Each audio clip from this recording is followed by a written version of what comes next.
All right, this morning we're glad to be joined by Dion Schaff, District Manager for the Foster County Soil Conservation District. Good morning, Dion. Good morning. And thanks for joining us in the Thank studio here on Main Street.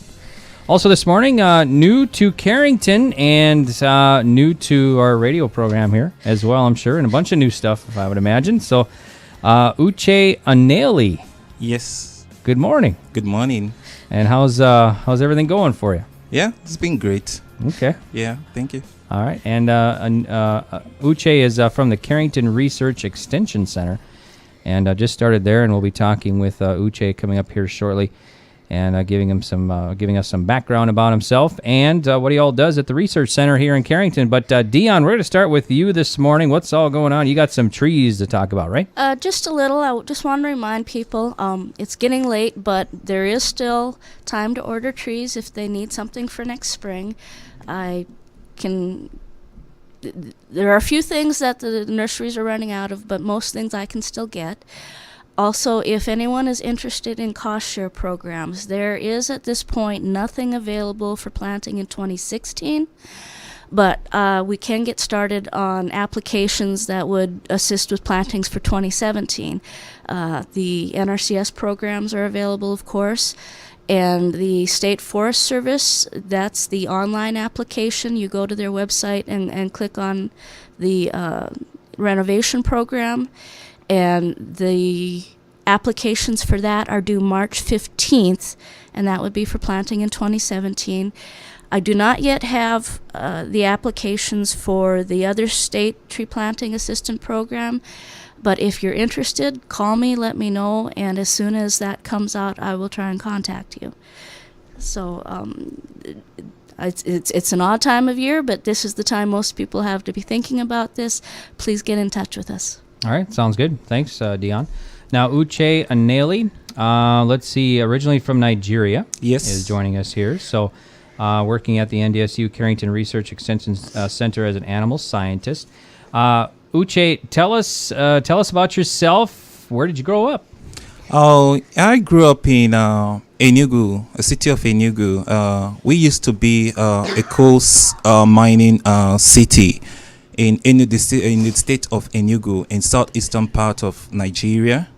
I have 5 older siblings, 4 boys and a girl, and I have a younger brother.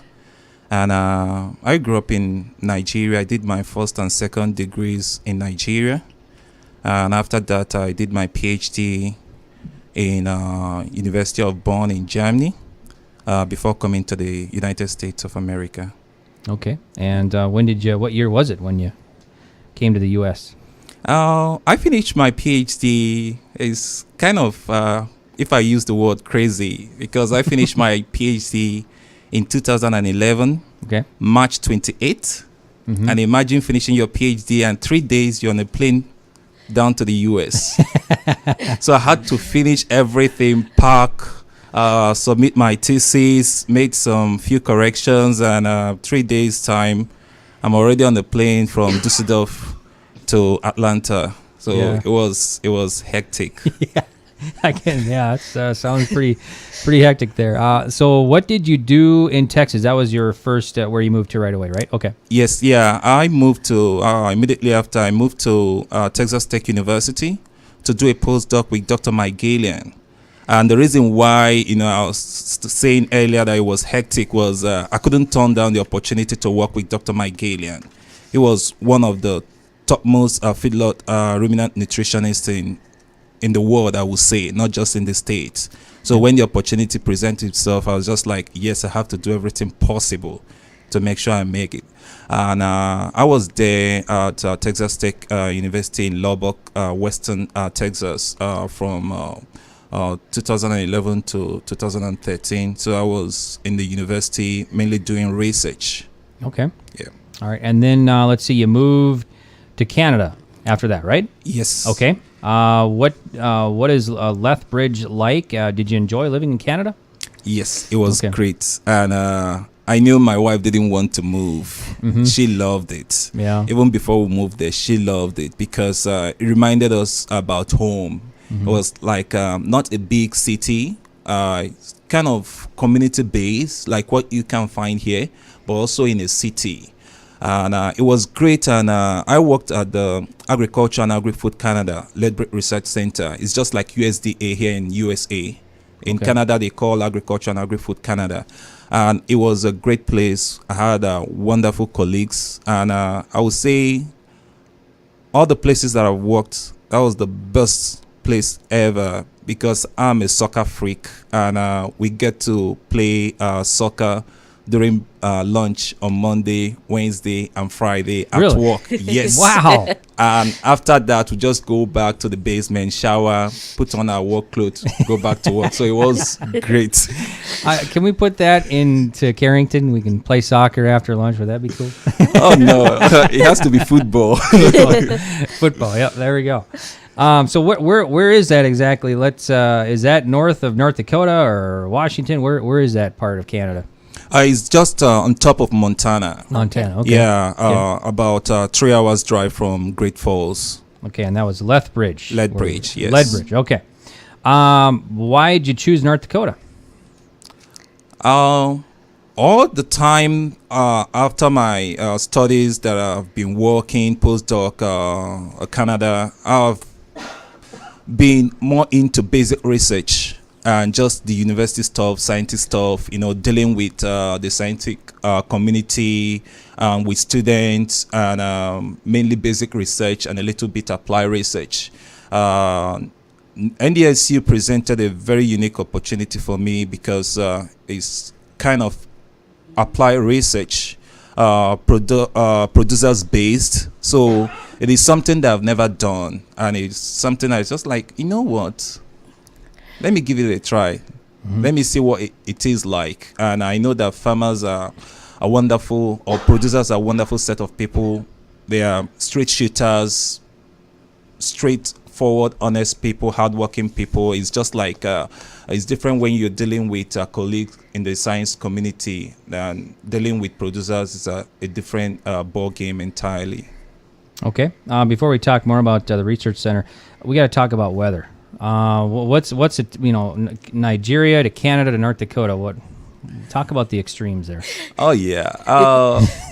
Since we left, the funny thing is that since we left, my wife and I, since we left Nigeria in 2008, all the places we've been to been cold regions, and we'd never planned it. We went to Germany, it was cold, and even when we thought we were moving to Texas, which should be like a warm place, but Lubbock, Western Texas, is a very cold place during the winter time.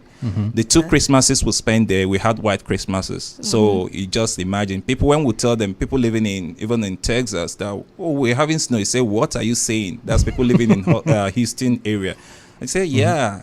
And when we moved to Canada, very cold. Here, also cold. But the good thing about Lethbridge is that they have what we call Chinook, which is wind from the BC area, from the Pacific, which tend to warm the ambient temperature of Lethbridge. You can have snow all over the place in the evening. You go to bed, you have Chinook over the night, and in the morning, you find out there is no more snow. Wow. It has warmed down everything, melted all the snow. So it keeps Lethbridge a little bit warmer than most places in Alberta. Okay, sounds good. So let's see. You're going to maintain the dry lot cow-calf system at the Carrington Research Extension Center, which is known for. What else will you plan to focus on here just north of town?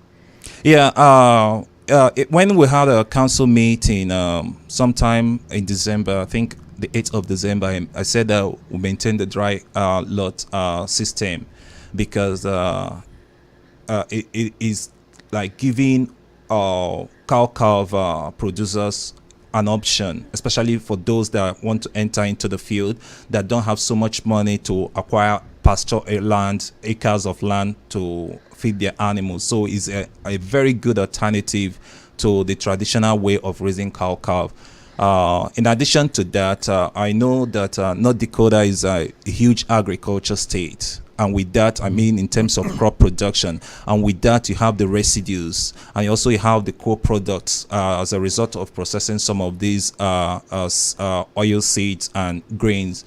So I'll be looking at moving forward from here, looking at utilizing exogenous enzymes that could help to break down some of these crop residues because they are high in fiber, and also some of these co-products that livestock farmers can utilize. It's just like adding value to a commodity that is already available in the state. Yeah, so that is one of the areas that we'll be looking at. All right, we're talking this morning with Uche Aneli from the Carrington Research Extension Center. Now, let's see. You're going to look at pre and probiotics. What's the difference? Prebiotics, if you're looking at it, pre and pro.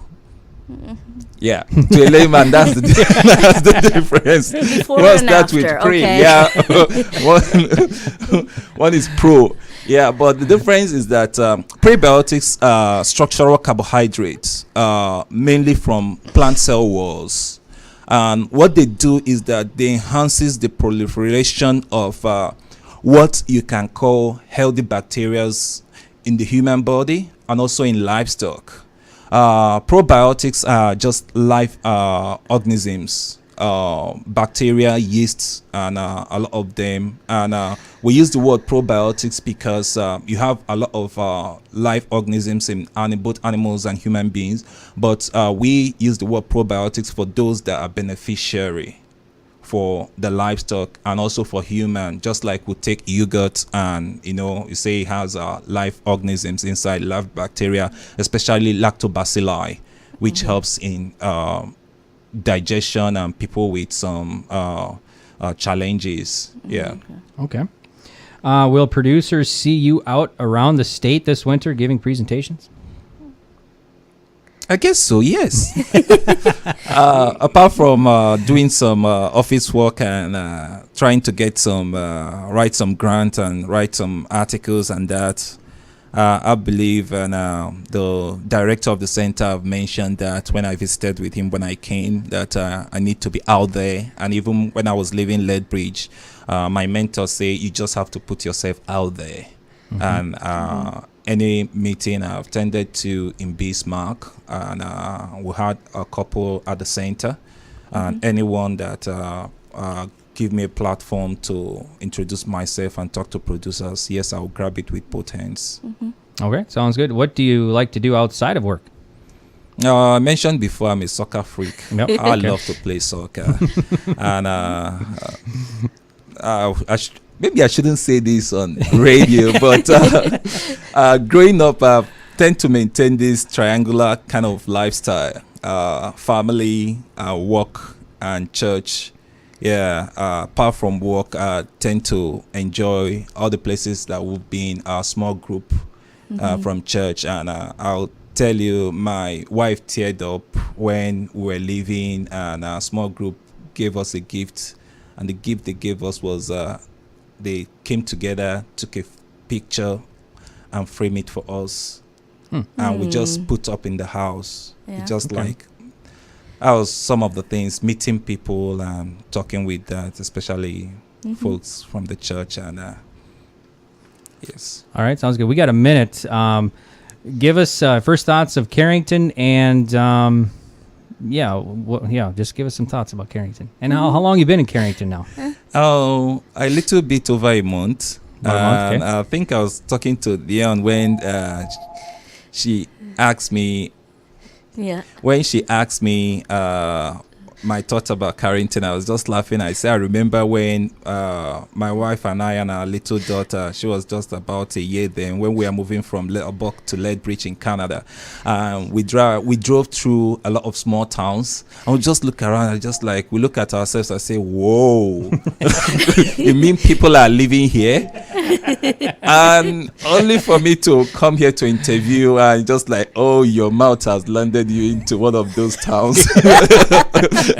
Because the smallest place I've been to is Lethbridge, and it's just like 90,000 people. So it's just like, oh, okay, a little bit of a shock. What was the population of your home city in Nigeria? Actually, that should be, if you're looking at the metropolitan area, which is connected, that should be That should be close to 1 million. About 1 million. But people. but the city should be. I don't really have the number off the top of my head, but it should be a couple of hundreds of thousands. Yeah, Mhm. so it's Yeah. not a small city; it's a big Yeah. city. Yeah, growing up. Yeah. All right, sounds good. Well, thanks so much. Welcome to Carrington. Great talking with you, and we'll see you out in the field for the Carrington Research Extension Center. Thank So, you very much. bet. Thank Appreciate having me this morning. You bet. Thanks. That's Thank you. Uche Aneli from the Carrington Research Extension Center for Carrington, animal scientist. And Dion, did you have anything else? We got about 30 seconds or less. Just to say welcome to Uche, and again, if anybody has any questions about ordering trees or getting onto programs, please stop in and talk to us. All right, sounds good. Well, thanks, you guys. That was this morning. Glad to be joined by Dion Schaff, District Manager for the Foster County Soil Conservation District, and Uche Aneli as well from the Carrington Research Extension Center. Animal scientists there, just starting a month in Carrington. So we want to thank everybody for joining us. That concludes another edition of Here's What's Happening on KDAK.